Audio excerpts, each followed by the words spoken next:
If you haven't heard about Anchor, it is the easiest way to make a podcast. Let me explain. Lawful Stupid just jumped over. First of all, it's free, and we love that. Secondly, there's creation tools that allow you to record and edit your podcast right from your phone or computer, wherever you're at, all on the go. Anchor will also distribute your podcast for you. There are a lot of other vendors out there, a lot of platforms that they will make sure your podcast gets to. So it can be heard on Spotify, Apple Podcasts, and many more. And you can make money from your podcast with zero minimum listenership. It's everything you need to make a podcast all in one place. So download the free Anchor app or go to anchor.fm to get started.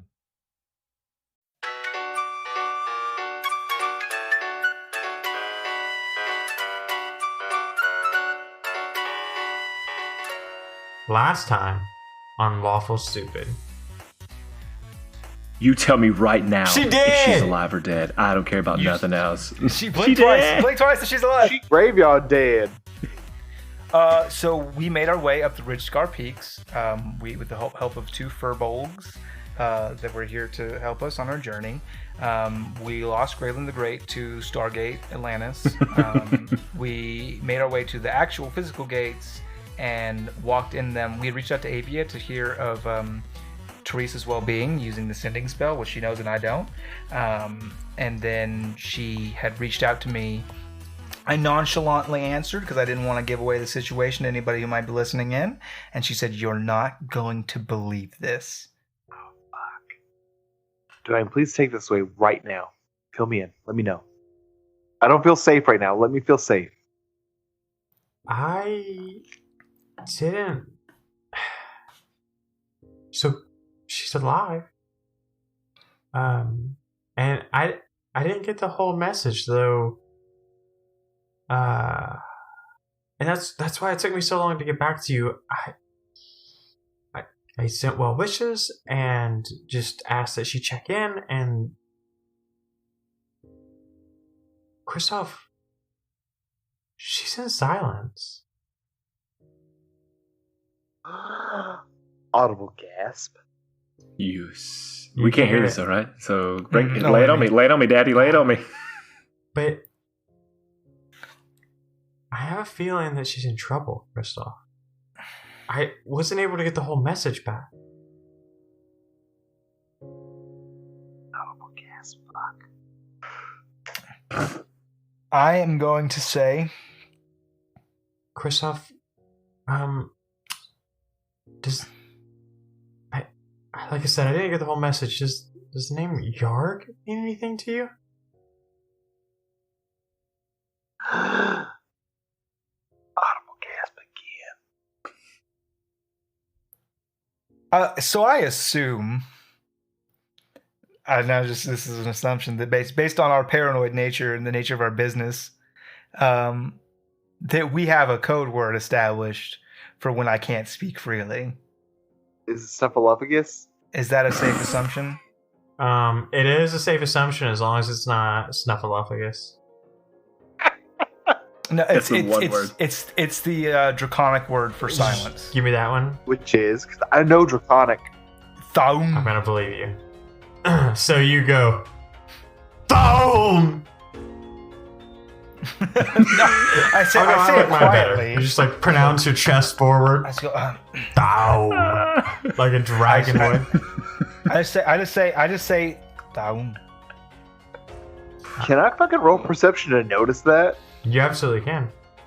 We're walking abreast. You noticed it if you want to notice it. Oh, I definitely. And she says, "I understand. I'm gonna keep digging into this to see what I can figure out. I just message me back when you get something, when you're able to talk." Mm-hmm. Yeah, hit me up on the aim whenever you're first. And then when you hit her up, it's I'm away from my keyboard. Smiley face emoji, star, pipe. Like, yeah. My Chemical Romance forever. MCR 2019. Cool. Well, Christoph, what did she say? You do not know that I received a message. Is this in your hands in your pocket? Yeah, or he something? doesn't. So He you can doesn't have pull to one be out. holding the No, I do coin not. specifically. He just Okay. it has to be on his person, like touching him or whatever. I do it as a Well, gesture. he also of does it intimacy. to like communicate with you guys, like if he's like going to do it in front of you. Yeah. But he doesn't have to like Yeah. do that. I mean, I would assume because I know Draconic, like I can kind of notice some weirdness with it. Like, If you know Draconic, you know that I said the word silence. yeah, But you don't know if I'm referring to the country. You don't know if I'm referring to being silent. You hold have on. no idea other than I said the You the would word know that Draconic. he's not referring to the country because nobody would use the Draconic word for silence. They would call it silence. I mean, as Rowan, would I be notice a difference? Sure, you would notice something in my voice. We've known each other long enough. You would notice a sense of urgency. I might fucking hold back like, Kristoff, I know Draconic. I cast message so that this is fucking super down low. Okay. So you just see a couple semantic movements from me in front of my face. I don't want to alarm anyone in this position. We'll speak more later. And I do the same thing, and I do the same thing again.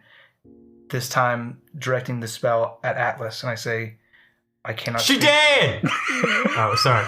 I saw you. She dead. She graveyard dead. I cannot speak freely now. We will discuss it later. You must remain your composure. Theresa is alive.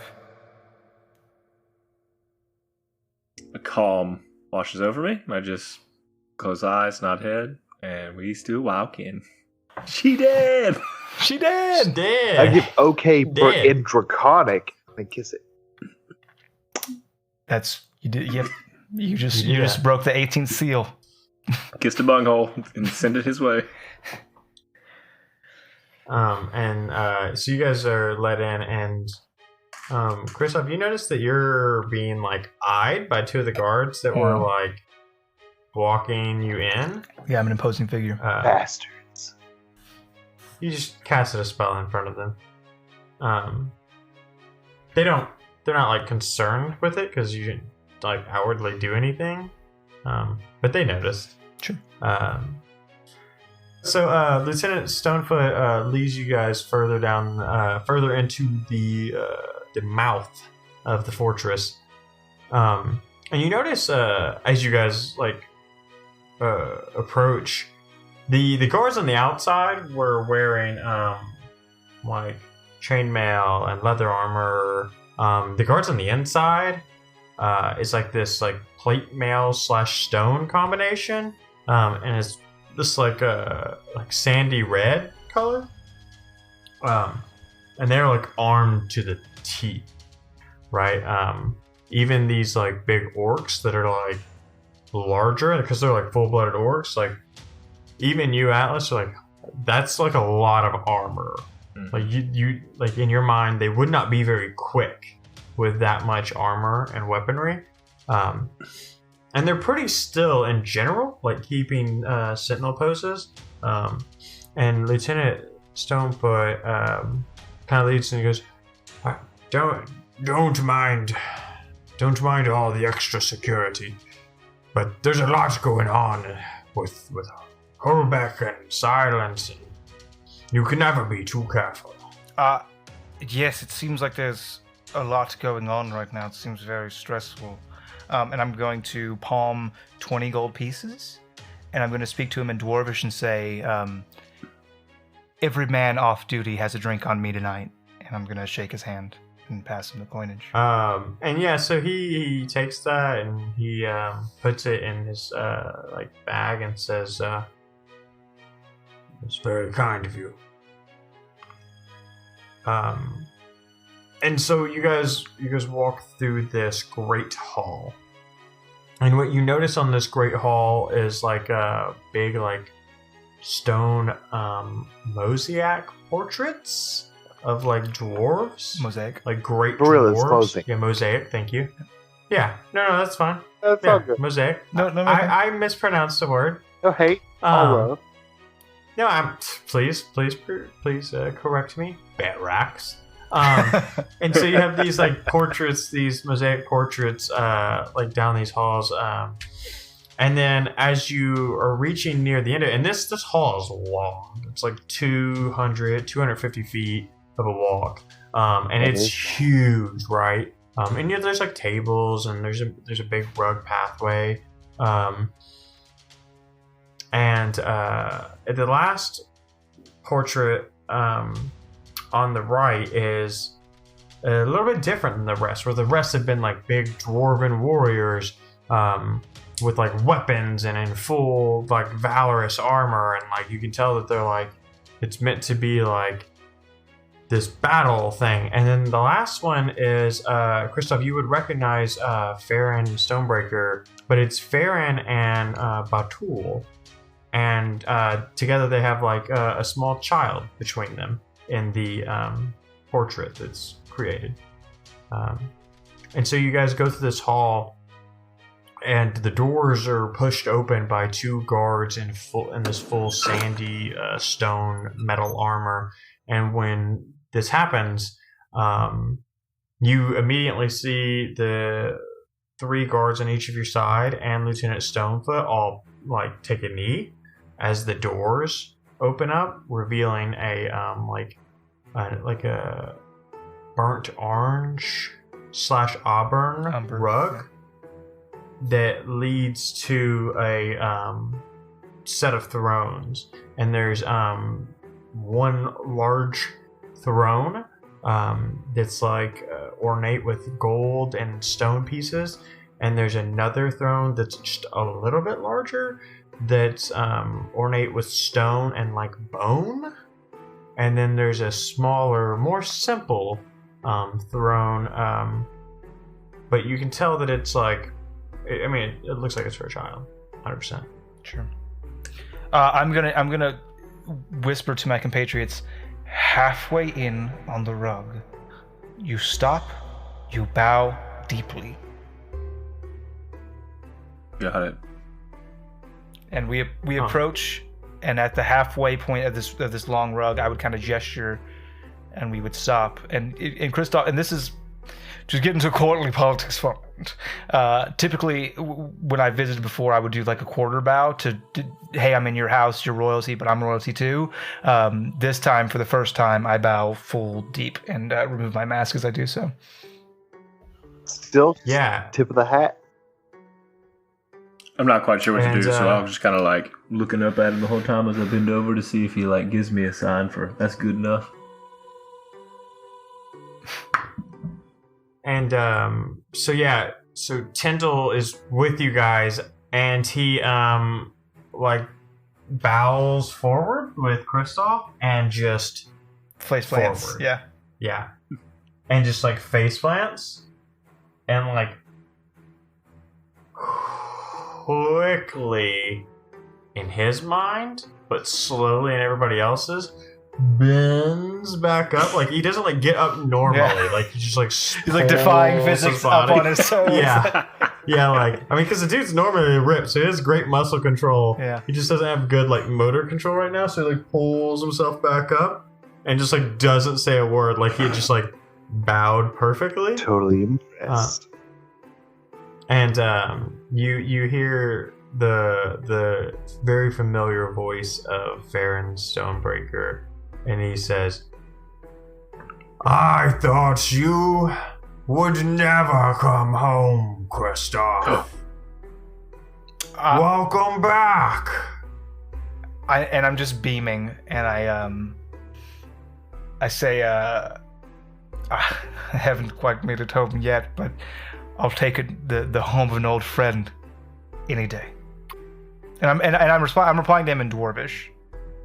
Yeah, absolutely. That's cool. He's with that. Farron stands up, and so does Batul.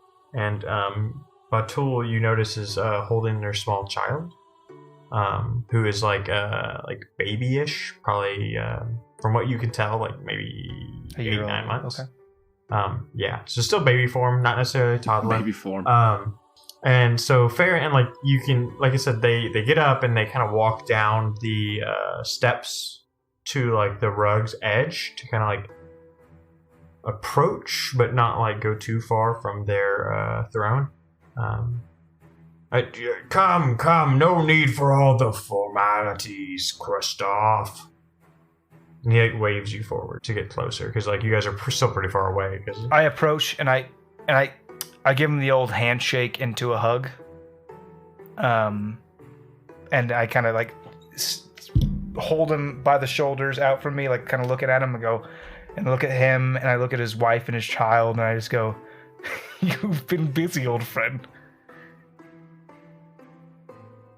And he a little, but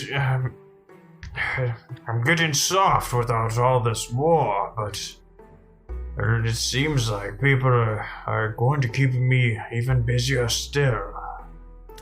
I hope to assuage some of that. But before we get into that, let me please introduce my compatriots. We have Rowan Legato, a very well-traveled bard in the region of Orenthal. He's well known for his stories and song. Sparks all about, like, hello. Nice to meet you. Pleasure is mine. You may know his father, Henry. This is Atlas Ferrier, a graduate of Battleborn College, a defensive master when it comes to processes and procedures, and a damn fine smith, if I do say so myself. Well, your reputation, if anything like your father's, would precede you. I'm familiar with Henry's work.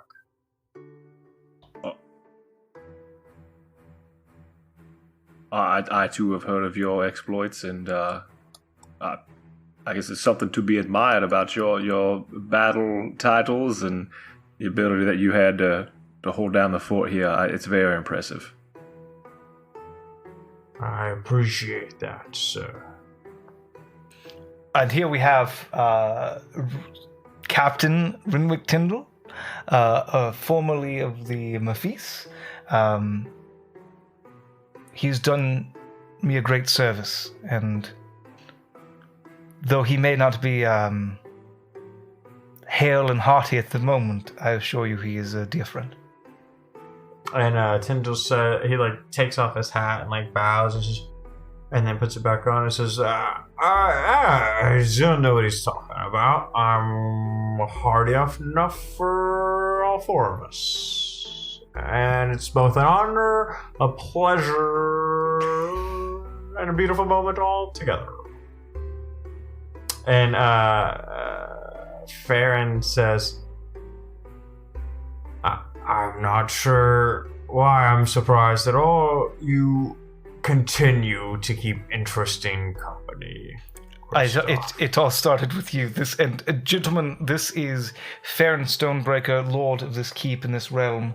A tough son of a bitch, if I do say so, as well as the only man I know who can just blatantly cheat at chess and still lose so terribly, along with his lovely, lovely wife, Lady Baktul, who, passing all earthly logic, has grown fairer and fairer yet since the last time I've seen her, and their new young child whose name I do not know.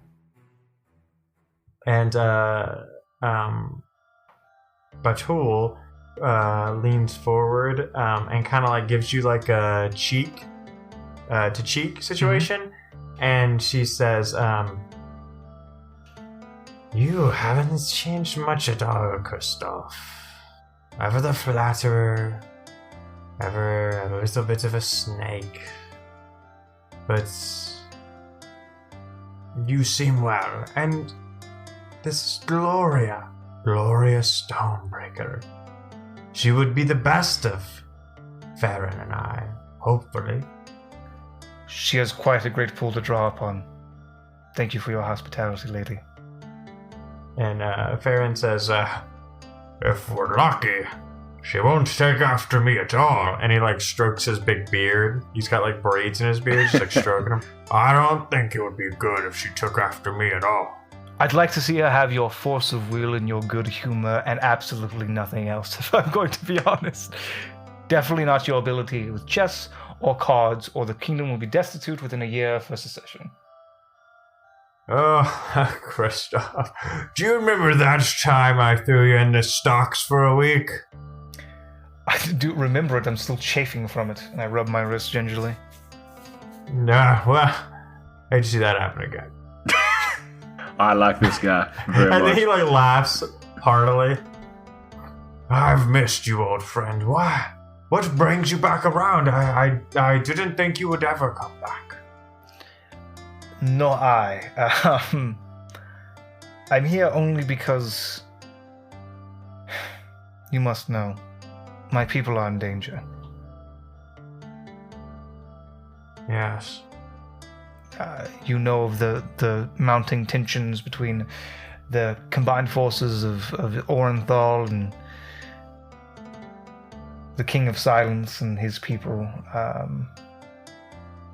It is mounting unrest, and I would not see harm befall the home of my birth, nor the home that I have found across the sea.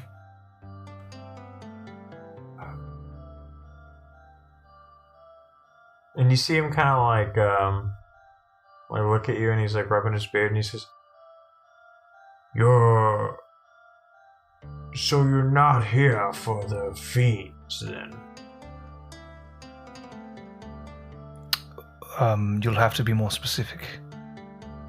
You said you're here for the mounting tension between the Orenthal forces that have started to gather and hold back, and Silence. Yes, I know nothing of these fiends. Please tell me all you know.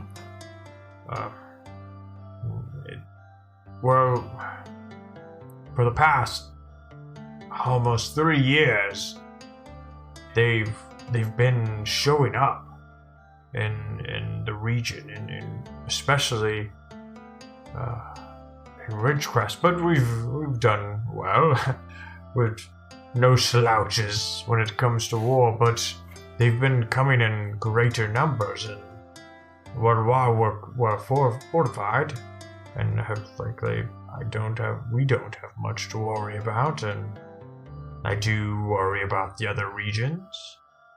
Not enough to deal with it, but I almost assumed that's what you meant.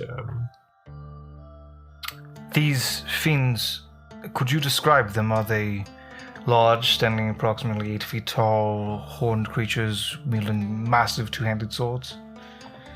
Cloven hooves? The very same. Which don't get me wrong, those are terrible and hard to fight, but it's the other ones that are more concerning to us. It's the ones that fly that we're not fans of, and it's the ones that they're large. They're almost like moving fortresses. I see. How many have you had come through? Fiends? A lot. The ones that are different, not the ones like the large fortress size of the flying ones. 7. Well, the flying ones tend to come with the other ones, the fiends. Just smaller in number, but damn it, if they aren't just the worst to deal with. How frequent are these attacks? We haven't had one in a few months, but we haven't really heard from Silence in a while, and these new forces have been lining up, and so I fear the worst. I fear to inform you, Farron, that this is not our first encounter with these fiends, and I will relate to him, for the sake of brevity, the tale of Oxbane. Of Oxbane. And he takes all that in, and you see Batul getting more worried, which you haven't ever seen. Motherhood has done a number on her from your perspective, Kristoff. She was always very aggressive, very fighter, very protective. And while she's still protective and very fierce looking, you can tell there's you can see concern on her face, which is is a first for you. And she says, Farron, I'm not sure we can... If this is happening all over Goron, I think there's a big problem. And Farron kind of looks back and smiles and says, Yes, I'm afraid there's something we actually must do then about it. I am pleased to report that you shall not have to do so alone. All that I ask is that you allow passage for Svan and his men that have mounted from Orenthal. We've closed these doors before. Atlas, maybe more than any other man in the world, has faced these things. We know how to address it, but we must strike at the heart, and we cannot do it without passing through your territory. I don't see, I honestly don't see why that would be an issue, but come, friend, let's discuss this more over a nice meal. We'll get you some rooms, you can mill about the fortress, my men, we trust you. Just, don't be yourself, and I think everything will be fine. And he smiles a little bit. Yeah, it beams wide. I'll see what I can do. I'll actually bip my mask and I'll turn into an elderly human man with disguised self, and I'll go, shouldn't be a problem. And he kind of smiles and goes, much better. Much more handsome, I think. And he strokes his beard. Nowhere to go but up. And I bip my mask again, and I turn into a replica of Farron Stormbreaker. A little bit taller. And I'll say, oh, darn it. I think I've gone in the wrong direction again. Yeah, way too tall. Not good for a dwarf.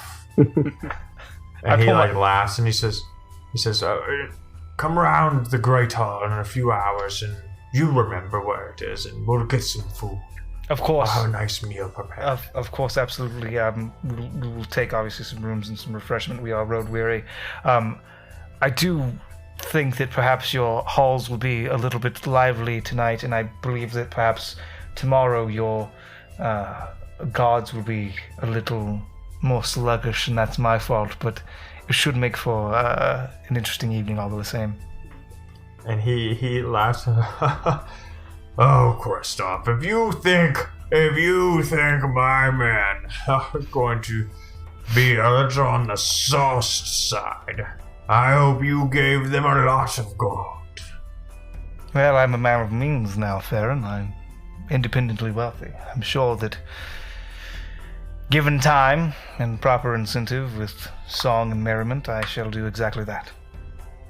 No, that's why I have more than just those soldiers. Well, great, excellent. We will see you in a few hours then. Please, the guards will show you to some suitable rooms and make yourselves at home. I bow deeply again. I will bow too. Yeah, something that's not normal for you. They both bow back. Batul a little more carefully, holding a baby, but sure. But he returns the bow, which is not something he typically has done in the past for you.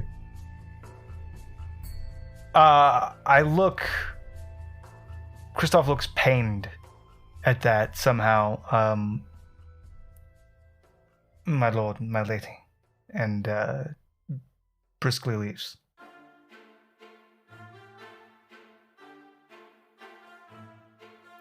And so, you guys catch up with a couple of guards who leads you a good, 20-minute walk around the castle, or the fortress, until there's, these, you guys go up, 3 or 4 flights of stairs, to these like it's like you can tell it's like a diplomat's like rooms. They're rooms you've never stayed in specifically. The last time you stayed, like your rooms were a little more utilitarian. And these are a little more diplomatic. They're still like Stonebreaker rooms, right? So like they're not like super lush, but like you've got like this balcony off of one of the rooms that like kind of looks over some of the battlements, and like you can kind of see from the balcony like a larger forge in place, and like you can see like the molten like runoff heading down into like this like chasm for all you can determine. So it's like a very interesting view from the balcony. It's like this is 100% what you would think dwarves are like settled in, right? And then the other, like, there's like 3 or 4 rooms you guys to pick from. One being the balcony and a couple more rooms. You guys pick some rooms. I would like a balcony. I have no strong preference. Tyndall says, "Oh, Rowan, come with me. We'll get drinks. It'll be fabulous. Rowan and I will get drunk in these rooms. It will be beautiful. With our captain's hats. That sounds... Captain meeting. That sounds absolutely lovely. And so yeah, you guys have a few hours to kill in the Stonebreaker, the Ridgecrest Towers. Floral. I want to go check out this. Maybe some of the forges or something that are around. I'm just going to enjoy laying in a bed. Okay. All right. Well, we'll resolve that. So yeah, you go out from your area and you go look around the forges. What are you looking for specifically? You're trying to take it all in. Like, what's your goal? I just want to see how these guys they work, because I've heard of legend of how good the dwarves are at doing that, and then I've heard Henry obviously is very good at it as well. So I'm just curious to see, and I've seen him do it his whole life, or at least my whole life as growing up around him, to see how that style, because maybe he learned from somewhere. Maybe these dwarves they have a similar thing going on. Just interested. Yeah. So one thing as you like walk around, you notice they have a very uniform system. Like each forge has about 6 to 7 dwarves around the forge, and they're filling molds, and so like they're cranking out weapons and armor, and so like it's like done in stages. It's almost like an assembly line, where like these dwarves are like, they'll fill up a mold, they'll chill it, and then they'll hammer out the flaws and the defects. And you kind of notice something very unique, because the way you've always been taught and the way Henry has taught you is that it's like one person like really irons out a weapon. But you notice like these dwarves are like passing them back and forth, like in a circle. So everybody's really putting their touch on it. Yep. And then you see that like, well, the orcs that are like in the Stonebreaker's abode, they're not necessarily great forgers. They do, however, like when the weapon comes off the line, like they're wrapping it in leathers, they're looking for effects, like, and you see some of the other orcs like testing these weapons like against stone and metal, and like just to really like see that the weapons hold up. Like their armaments are really tested. And like you go to this one part where like literally orcs are putting on like fresh armor, and other orcs are hitting them in the chest with like weapons to test them, like live tests. And like as you're walking by, you see one orc like get hit, and like he flies back like 5 feet, and he gets up, and you hear him go, This armor's not good. And he's like taking pieces of the armor off and like just like pulls it off and like throws it into the scrap pile. If I see that, can I walk up and curious? What makes this piece of armor not good? It seems like you have assembly line; they would all be very much the same quality. Well, just because you run them off the same system doesn't mean they're all made the same. Sometimes you get weak runoff or a bad connection during the forge. Like if a piece doesn't meld well. Not that I'm got the eye for that. I mostly do testing, but I know that it doesn't meld well when it hurts. Yeah, I've been there before. I get that. Okay, so I don't mean to interrupt. I just was wondering. Yeah, well, we don't want any of our soldiers going out there and getting hit in the chest and having their armor falling apart or worse. So we just make sure we go through extensive testing, and frankly, it's fun. It does look like a lot of fun, honestly. Real hard. You care if I give that a shot? Yeah, go ahead. All right, and I'll just put on his his armor and then. Yeah, well, he waves the guy over, and the guy like hands you this big set of armor. And one thing you notice is like you grab this armor, it is heavy. And so like as you like slide this because it's just like a main piece, right? It's not like a whole armor set. So you like slide this big like almost like armor poncho over your chest, and he goes, "You sure about this?" Oh, absolutely. Give it a whack. All right. And like you get hit and you like slide backward. It's like a solid 7 feet. And you feel like a ton of pressure on your chest, but it doesn't feel like you got hit as hard as you got hit. Okay, I'll say, you know what? Let's do that again. And then I'll kind of just spend a couple hours there, like working with these guys. Yeah. You spend time like taking turns, like baseball swinging against some people testing armor. They try to teach you like this dwarf hammer throw game, this dwarf orc hammer throw game that they play, where they like throw huge great hammers, like these great mauls, at each other while wearing this armor. But you don't really like pick up on the point system. It seems to like change rapidly every time you seem to learn it. But everybody's having a good time, you included. This is very fun. And I assume you like. And I just you head back. And this is where I leave the podcast. This is where Atlas feels at home now, and so he's there. Yeah. Just no, fuck you, Theresa. Not worried about you. No, yeah, that's what I'm doing. Yeah, no, it's got it. You're just gonna play there. Christoph, what do you want to do with your time other than like relax, or you just want to relax? I enjoy some time laying in a bed.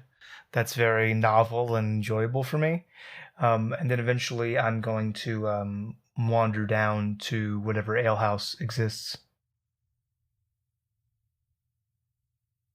Okay, so you go to like a nearby tavern. Yeah, presumably where the guards that I have paid for drinks will be drinking. Yeah, I mean, you wouldn't necessarily like find all of them, but you'd find a handful for sure, because like this is a huge fucking place. Yeah, so you do that, and Lieutenant Stonefoot kind of like raises a mug to you as you come in, and he's like drinking with 2 of the other guards that you were walked in with. I give them a stiff salute, and then head over to the bar and order a drink and find myself a nice corner booth or table or whatever exists. Yeah, you do that. Yeah, I mean, like it's everything's like made of like this heavy stone and metal. Not a ton of wood. But yeah, you find like a nice comfy seat in the corner, and just like enjoy a drink and listen to some dwarvish like music, not like singing, but like instrumental.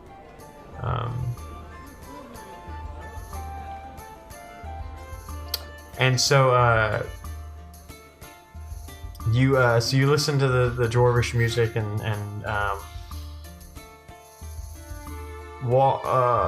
walking over to you is Lieutenant Stonefoot, and he says, Do you mind if I ask you a question? Only if you have a seat and share a drink with me. And he sits down. He kind of like hops up a little bit because he's a little bit shorter than the other dwarves. He makes up for it in his big beard, and he's like drinking. And he says, "If you're a Shindo, why aren't you in silence?" Do you really not know the answer to that question?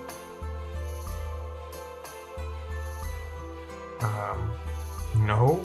Otherwise, I would ask. Oh, I didn't know. I thought it was pretty common knowledge. I was the Crown Prince of Silence, and then I wasn't. Well, that sounds terrible. I'm sorry. It's fine, really. I've kind of found my own way. Maybe a better way, maybe not. But it's who I am now. I'm Christoph Shindo, formerly of Silence. That's why when I met your lord and lady, I was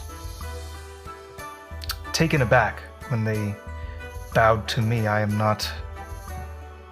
no longer a noble. Just a man. Don't be taken aback. They bow to anyone who bows to them these days. I think it's a sign of respect, mostly. Well, when we bow, they bow. Interesting. I think it's their way of knowing that they don't have a kingdom without us. At least that's the way I like to think about it. It's a nice thought. It's different. Yes, very much so. He's always been one of the good ones, Farron. Yes. Yeah, it's. I think him being with Batul really changed something for the Ridgescar Peaks. Did you know that she hates me? Oh yes. I imagined as much. Oh yes. I was not one of the god when you used to visit, but I've heard stories. I was surprised to see the little one in her arms. That's very good. We don't get enough good news these days, and a little bit more fair and a little bit more Batul in this world. That's good news in my eyes. We agree. It's just, it's good for our people. You must imagine the dwarf and orc relationships are not always so peaceful here. I'm sure you remember some of the stories. I do. It's nice to see cohabitation at this level. I remember there used to be some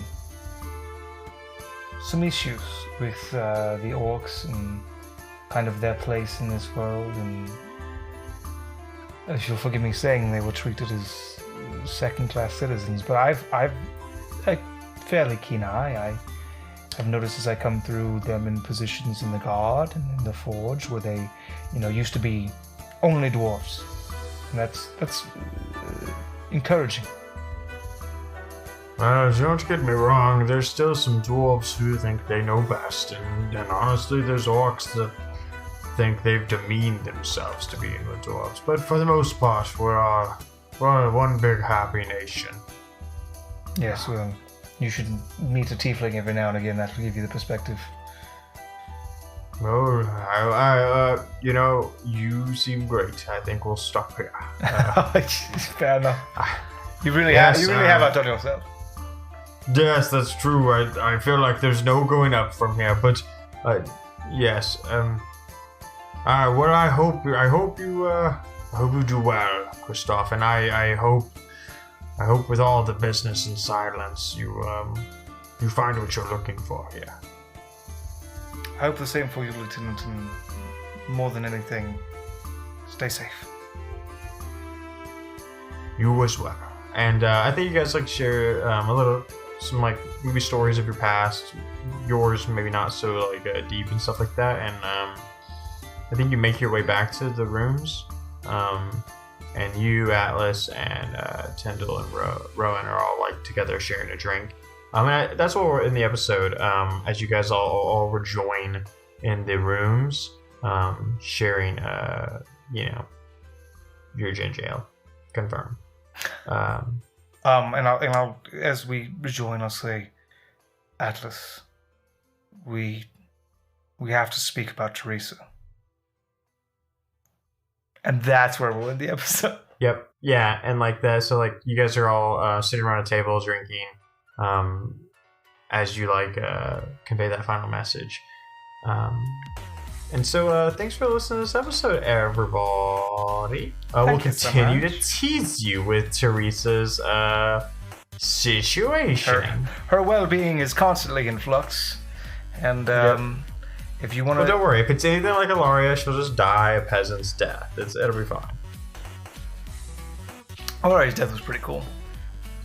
I don't know. Feels like a peasant's death to me. I'm still wounded. Weeks later. Yeah, I mean, it's super good. So, a lot going on. We have a lot going on just outside the podcast. Min-Max Mankind is like 3 weeks away. It's on our fucking doorstep, yeah. It's May 1st, it begins. It begins, and it shall not end until all the good is done. Gauntlet of charity and fun. It shall be thrown, shall be accepted and hoisted upon the mountains.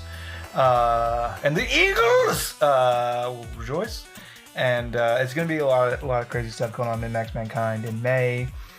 Then we get a brief break in June, and then we're right into Drawlicon in July. A lot of good content coming your way in the meantime.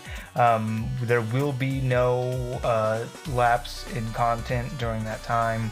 You should still expect weekly episodes throughout Min-Max Mankind in May, throughout Drawlicon in July, maybe with some little added bonuses. I mean, expect live content when we do Drawlicon for sure. Yeah, and expect live content. No quality, just live. Yeah, it's the same thing with Min-Max Mankind as well. Really keep an eye on our Instagram. Really keep an eye on our Twitter. We will be on there doing all kinds of crazy things. Really anything that we can do to bleed ourselves for your dollars for this cause, we will be doing. And when he says bleed ourselves, I mean, he literally means yeah. He's going to be he's going to stand against a wall, and his wife is going to just throw knives. And everywhere she like gets close to hitting him without actually hitting him, they'll donate. Everywhere where they hit his soft, spongy spots and he bleeds, all have to donate. Double donation, yeah. Yeah.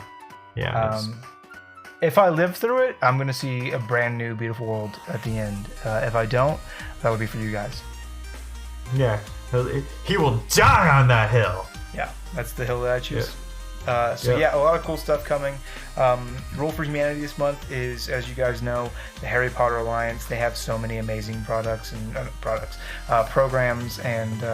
different things they've got going on right now. Really check them out. I'm going to do that roll. It's $11. $11 is going to be the roll for Humanity for the Harry Potter Alliance this week, and really, really please check them out. And they are a worthy cause, and definitely worth the 5 minutes it's going to take for you to click the link in the episode and go give them a look. Yep, absolutely. I don't really have that much more this time other than saying thank you so very much for listening and supporting us. Like a genuine heartfelt thank you, because like we have so many cool patrons, and hey, if you're not a Patreon supporter, you should be, because you can get a one shot. You can get in the Tales of the Arcane Wars campaign, which is a Patreon campaign. You'll get extra lore bits. You'll get to be involved with the story a little bit more, and you'll get to see some of the characters before they met the boys. So it's a lot of good stuff. And if you're really balling like a ballaholic and you want to go to that $50 tier, you can be like Aben and DB, who are on the call right now, listening to these episodes 8 weeks before they air, and really be ahead and Lauren in the know. And then you have to share your terrible burden and secret of knowing things that you cannot speak of. Is really more of a curse than a blessing, but it's a curse that you want. So holler at me. Well, you get the benefit of like the dance party that happens prior to a call. I shook my bottom. He did. He shook his bottom for the call. I never felt more ashamed and or proud. Yeah, he has no regrets. Not even a single letter. No. So, well, thanks for listening, everybody, and I think we'll play out. Bye. Bye. Alex, Rowan, and Devin.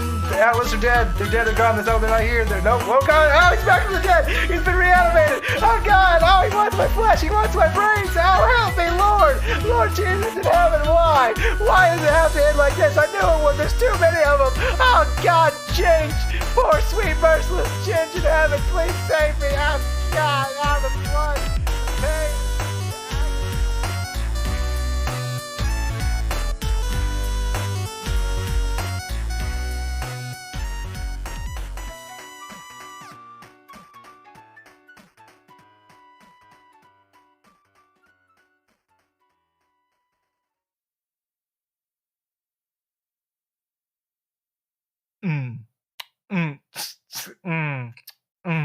Yeah, you all great. Yeah, you all great.